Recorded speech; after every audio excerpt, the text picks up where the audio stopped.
I was sweating, my heart was racing, I was gritting my teeth. This game made me so anxious I had to remind myself to breathe because my chest was so tight. I spent 5 hours like this, but I couldn't be more grateful. Earlier on in my life, I kind of seemed callous and apathetic, and I was. I had dealt with anxiety and depression a little bit before, but only after what seemed like extreme situations. If I saw someone dealing with what I perceived as a less extreme situation, they must be weak. I had little empathy for them. That is until I played Celeste. In the beginning, we meet our main character, Madeline, at the base of Mount Celeste, and she has a very simple goal. That's to climb to the top. She's warned really early that it's not a normal mountain, but she's unfazed, she stays determined, and her first obstacle is this abandoned, forsaken city. And she quickly meets a fellow climber. His name is Theo. He's funny, he's welcoming, he opens his arms and lets her come join him at the fire. They share some stories. She opens up a little bit with him, but she's still mostly reserved. When she does share that her goal is to get to the summit, Theo's very encouraging. Madeline enjoys his company for a little bit and then continues on climbing. When she gets out of the city though, she finds a memorial, and it's almost like it's meant to deter people that are climbing, because the memorial says this memorial is dedicated to those who perished on the climb.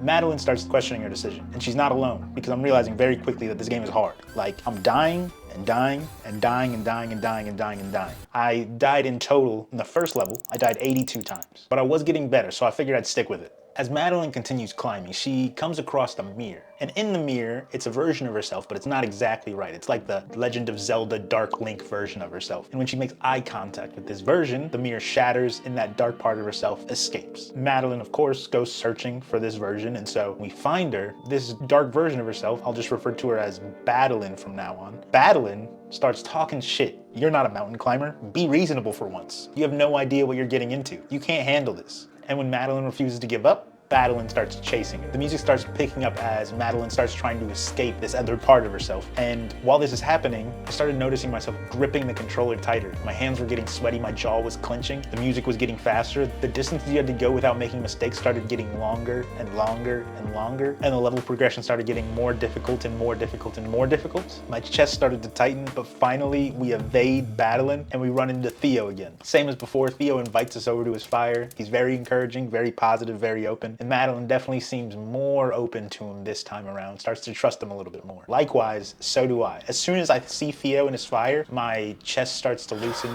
my jaw starts to unclench, I can breathe again. As Madeline's story continues, she finds more obstacles like a haunted resort, a windy ridge, a gondola, and at every turn, Madeline is trying to sabotage her in any way possible. But Madeline just keeps chugging along, keeps moving forward, and in all of Madeline's worst situations, Theo is there to pick her up. He's never there necessarily to solve the problem, but just to kind of be encouraging. He even teaches her a coping mechanism in a particularly sticky situation. As my skill increased, so did the difficulty of the levels, and so did my death count, until I finally reached my limit. Madeline and Theo made it to a temple nestled close to the top of the mountain, and for some reason, I just couldn't do it. It didn't seem hard, I could think through the right actions to do, but I kept dying, over and over. I couldn't win, I could not do it, no matter how many times I tried, until I realized I wasn't breathing. I had to step away because my jaw was locked and my fists were clenched and my heart was pounding, and I took a little time away from the game to try to calm myself down, to relax. My life wasn't in danger, so why was I feeling this way? I had dealt with things way harder than this, so why was I feeling this way? It was just a video game. And then I realized I'm not as in control of my mind as I thought. Just because I don't deal with anxiety and depression on a regular basis doesn't make me strong. It makes me lucky. After calming down a bit, I went back for another try, but it wasn't any easier this time. My anxiety was going up. The only difference is now I felt it, and I hated it. After a few minutes, my heart rate was back up to where it was before I left. But finally, I got through the level. Madeline and Theo made it through the temple, and even after such a harrowing experience, Theo was positive and encouraging as always, telling Madeline she's just a short stretch away from the summit. Moving forward on this final stretch of the mountain, I finally fell in lockstep with Madeline. I knew we both felt the same way, and we just needed to beat the other part of ourselves to get to the top. Madeline confronted Madeline directly, saying she didn't need her, but this turned out to be a terrible mistake, and Madeline, in a fit of rage, cast Madeline down.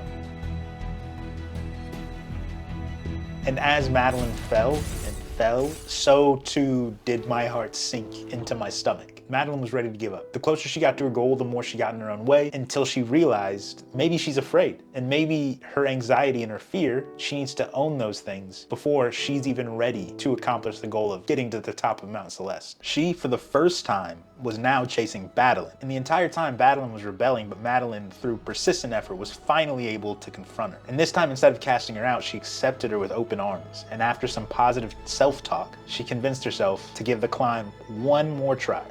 For the first time since the beginning of the game, the music was actually hopeful. And Madeline had learned new skills and now was climbing faster than ever, but the issue was I was still dying and anxious. And so I thought, why not just try to apply the same technique that Madeline used and accept that anxiety as part of the climb? And I did that, and as soon as I did, I felt like it was kind of an alert system. Whenever I would feel myself stop breathing or gripping the controller too tight, I would take that as a note to step back and breathe and analyze the puzzle. And with that, I was able to get through even more complicated situations much quicker. So at this point, we started flying up the mountain, crossing through each of the past levels because we had to start at the bottom again. And Madeline was staying positive, and so was I. We were almost to the top. Trailer marker 25, then 18, then 10, then 5, 4, 3, 2, 1, and then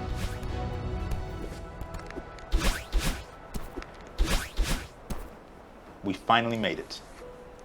The ending in this game isn't grandiose. You don't save a princess or take down an empire. You just climb a mountain and you get to the top.